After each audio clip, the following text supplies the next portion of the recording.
শুভ ছট পূজা সবাইকে। ছট পূজার অনেক অনেক শুভেচ্ছা।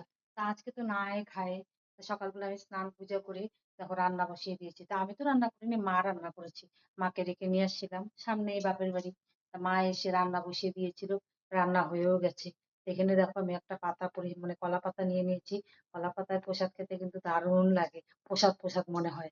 তো এখানে দেখো আতপ চালের অন্ন দিয়ে দিলাম, সাথে দিয়ে দিলাম হলো ছোলার ডাল, আর রয়েছে হলো লাউয়ের ঘন্ট, আর ফুলকপির রসা করেছিলাম।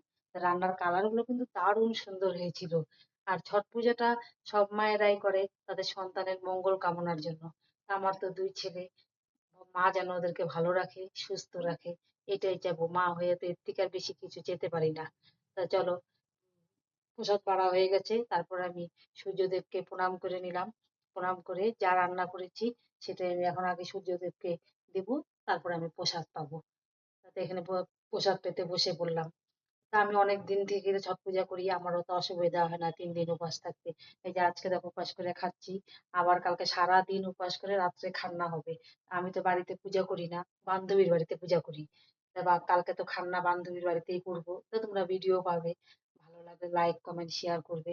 তা আমি প্রসাদ পেয়ে নিই। তা টাটা সবাইকে, সবাই ভালো থেকো,